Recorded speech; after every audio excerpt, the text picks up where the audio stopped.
안녕하세요. 혹시 주일에 받은 그 뜨거운 감동이 있잖아요. 그게 월요일 아침 현실 앞에 그냥 힘없이 사라지는 경험 혹시 해보신 적 없으신가요?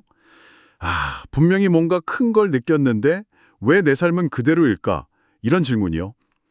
오늘 저희가 함께 살펴볼 자료가 바로 이 지점을 깊이 파고드는 한 편의 설교입니다. 주일의 충만함하고 월요일의 그 무력감 사이의 간극, 그 이유와 의미를 좀 자세히 들여다보려고 합니다. 네, 맞습니다. 이 설교는 마가복음 9장의 이야기를 중심으로 그 괴리갑의 어떤 본질을 탐구하고 있어요. 단순히 밤정을 어떻게 유지하냐 이런 방법론적인 이야기가 아니고요. 그보다는 믿음, 또 실패, 그리고 우리 어떤 연약함 같은 것들이 어떻게 하나님과 다시 연결될 수 있는지 좀 새로운 관점을 보여주는 것 같아요. 설교 초반에 나오는 상황이 진짜 많은 분들이 공감하실 것 같아요. 저도 그렇고요. 예배나 기도 중에는 막 세상을 다 얻은 것 같고 정말 벅차오르는데 막상 일상으로 딱 돌아오면 풀리지 않는 문제들, 꼬이는 관계, 또 제자리인 것 같은 상황들 이런 것들 앞에서 속수무책으로 무력감을 느끼는 거죠. 심지어 내 믿음이 이게 진짠가? 하는 회의감까지 들기도 하고요. 그렇죠. 설교는 바로 그 지점을 예수님의 제자들이 겪었던 일과 연결시키더라고요. 산 위에서는 예수님의 그 영광스러운 변화산 사건이죠. 그걸 목격하면서 정말 황홀경에 빠졌는데, 근데 바로 산 아래 현실에서는 귀신 들린 아이 하나를 고치지 못해서 사람들이랑 막 논쟁하고 쩔쩔매고 있는 제자들의 모습. 이 극명한 대비가 바로 우리가 느끼는 그 괴리감과 딱 맞닿아 있다는 겁니다. 그 대비가 정말 인상적이었어요. 근데 이 상황을 보신 예수님이 믿음이 없는 세대요. 이렇게 말씀하시잖아요.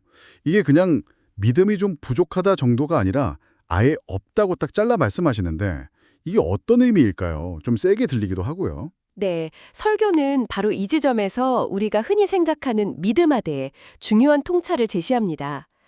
믿음이라는 게 있잖아요. 우리가 막 노력해서 쌓거나 키우는 어떤 양적인 개념이 아니라는 거죠.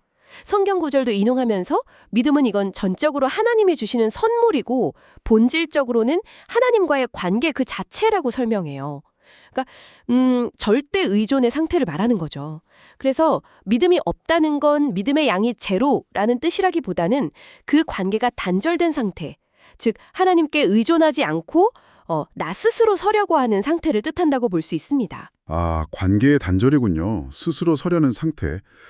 근데 좀 의아했던 게 산 아래에 있던 제자들이 과거에는 귀신을 쫓아낸 경험이 있었잖아요. 마가복음 6장에 보면. 설교에서도 그 부분을 짚어주던데 그때는 했는데 왜 이번에는 실패했을까요? 네, 바로 그게 핵심이죠. 설교는 여기서 굉장히 중요한 경고를 합니다. 과거의 성공 경험이나 그때 받았던 은혜가 마치 내 것이 되어서 뭐랄까 언제든 꺼내 쓸 수 있는 내 능력이 아니라는 거예요. 능력의 진짜 원천은 그 경험 자체가 아니라 그 경험을 주셨던 그리스도께 있다는 거죠. 과거의 방식이나 과거의 은혜에 의존하는 건 설교에서 생존 편향이라는 말로 설명하는데 마치 내가 옛날에 이렇게 해서 살아남았으니까 이 방법이 최고야 이렇게 착각하는 것과 비슷하다는 겁니다. 결국 그 경험을 하나님보다 더 위에 두게 되는 어찌 보면 우상숭배가 될 수도 있다는 거죠. 와, 경험이 우성이 될 수도 있다니 좀 섬뜩한데요.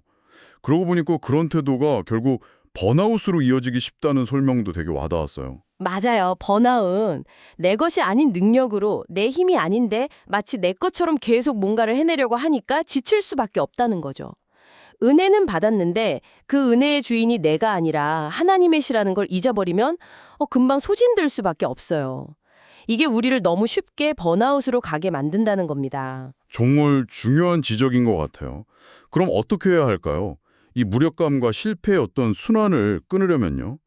제자들이 물었을 때 예수님은 기도 외에는 다른 것으로는 이런 종류가 나갈 수 없느니라 이렇게 답하셨잖아요. 여기서 말하는 기도는 뭔가 특별한 기술이나 비결 같은 걸까요? 설교는 그 기도의 의미를 좀 더 깊게 파고들어요. 여기서 기도는 단순히 어떤 스킬이나 테크닉이 아니라는 거죠. 그보다는 아까 말씀드린 절대적 의존의 아주 구체적인 표현이라는 겁니다. 나의 무능함, 나의 한계를 그냥 정직하게 인정하고 모든 것의 주인이신 하나님께 온전히 나를 맡기는 행위, 그 삶의 태도 전체를 가리킨다는 거예요.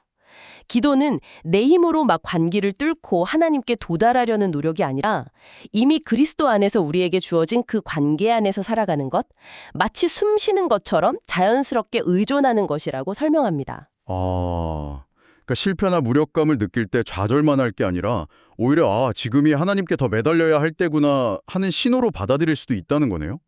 설교에서 그 귀신 들릴 아이하고 아버지의 절박한 이야기가 되게 길게 다뤄진 이유도 혹시 거기에 있을까요? 네, 정확합니다. 그들의 그 처절한 고통과 절망의 현장이 결국 예수님의 능력과 영광이 드러나는 무대가 되었잖아요. 설교는 우리의 실패가 우리의 가치를 결정짓는 게 절대 아니라고 말해요. 오히려 실패를 통해서 내가 여전히 정말로 그리스도께 의존해야만 살 수 있는 존재구나. 이걸 깨닫게 하는 아주 중요한 계기가 된다는 거죠. 이름조차 기록되지 않은 그 아이와 아버지의 고통의 자리가 결국 하나님의 일하심을 보여주는 자리가 된 것처럼요. 우리의 가장 큰 약점이나 실패라고 생각되는 바로 그 지점에서도 하나님은 여전히 일하시고 우리를 만나주신다는 소망을 이야기합니다. 어떤 상황에서도 합력해서 선을 이루시는 분이라는 걸 알려주는 거죠. 와, 오늘 이 설교를 통해서 정말 큰 위로와 또 새로운 관점을 얻게 되는 것 같습니다. 주일의 감동을 월요일까지 어떻게든 유지하려고 막 애쓰는 대신에 매일 부딪히는 나의 그 무력함과 실패를 통해서 오히려 살아계신 그리스도께 더 깊이 연결되는 길을 발견하게 되네요. 중요한 건 내 경험이나 내 능력이 아니라 정말 나의 이 연약함 속에서 일하시고 이 모든 것조차도 선하게 바꾸실 수 있는 하나님 그분 자신이라는 깨달음. 네, 그게 남는 것 같습니다. 그렇습니다. 그래서 설교는 마지막에 우리에게 이런 질문을 던지면서 끝을 맺는 것 같아요. 어쩌면 우리의 그 지긋지긋한 무능력과 반복되는 실패가 저주가 아니라 오히려 그리스도의 완전한 능력과 권능이 우리의 삶 가운데 임하고 드러날 가장 영광스러운 무대가 될 수 있다면 어떨까요? 우리가 가장 큰 약점이라고 생각했던 바로 그 자리에서 어쩌면 우리는 하나님의 가장 놀라운 역사를 경험하게 될지도 모릅니다.